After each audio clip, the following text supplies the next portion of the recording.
საუკუნეების მანძილზე ხალხში ვრცელდებოდა მომაკვდინებელი დაავადება, ყვავილის ვირუსი, რის შედეგადაც ადამიანებს მთელ სხეულზე ყვითელი ჩირქით სავსე ფურუნკულები უჩნდებოდა. ზოგიერთი ადამიანი დაბრმავდა, ბევრი გარდაიცვალა.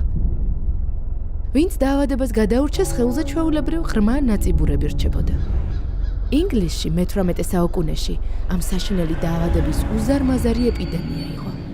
მაგრამ მესაქონლემ, სახელად ბენჯამინ ჯესტიმ, შენიშნა, რომ მის ძროხებსაც ჰქონდათ მსუბუქი დაავადება, ძროხის ყვავილი, რომელიც ძალიან ჰგავდა მომაკვდინებელ და გადამდებელ ყვავილის ვირუსს. მან შენიშნა, რომ ძროხის ყვავილს ასევე შეუძლია დაავადოს ადამიანები, მაგრამ ნაკლებად მძიმე ფორმით, ვიდრე ჩვეულებრივ ყვავილის ვირუსს. საინტერესო ის იყო, რომ თავად ჯესტი და მისი დამხმარე მწველავები, რომლებმაც ადრე ძროხის ყვავილი გადაიტანეს, არასდროს დაინფიცირებულან ყვავილის ვირუსით, რატომღაც ძროხის ყვავილის ინფექცია იცავდა მათ. ამ დაკვირვებამ შთააგონა ჯესტი, იგივე გზით დაეცვა თავისი ოჯახი. მან ოჯახის წევრები ხელოვნურად დააინფიცირა ძროხის ყვავილით და ამან იმუშავა. არც ერთ მათგანს აღარ შეყრია ყვავილის ვირუსი. რამდენიმე წლის შემდეგ ექიმმა სახელად ედვარდ ჯენერმა ჯესტის აღმოჩენის საფუძველზე მუშაობა გააგრძელა. მას სურდა დაემტკიცებინა თეორია, რომ ძროხის ყვავილს შეუძლია ადამიანის ყვავილის ვირუსისგან დაიცვას.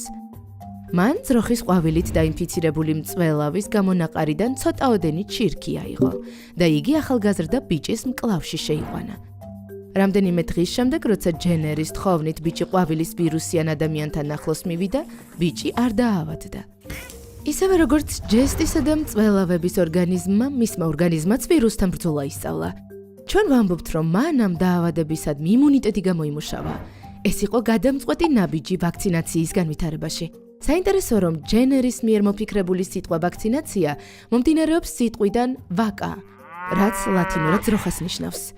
ჯენერის ექსპერიმენტის შემდეგ ყვავილის ვირუსის ვაქცინების დიდი რაოდენობით წარმოება დაიწყო. მილიონობით ადამიანმა მსოფლიოს ყველა კუთხეში გაიკეთა ყვავილის საწინააღმდეგო აცრა. ხოლო 1980 წელს ჯანმრთელობის მსოფლიო ორგანიზაციამ გამოაცხადა, რომ ყვავილის ვირუსი სრულიად აღმოიფხვრა. დღეს ჩვენ აღარ გვჭირდება ყვავილის ვირუსის ვაქცინის გამოყენება, რადგან ვირუსი აღარ ხვდება ადამიანებს. ეს ამბავი მაგალითია იმისა, თუ როგორ შეიძლება ვაქცინები ინფექციურ დაავადებებთან ბრძოლაში დაგვეხმაროს.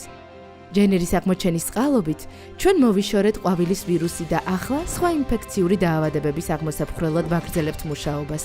მაგალითად, როგორიცაა პოლიომიელიტი.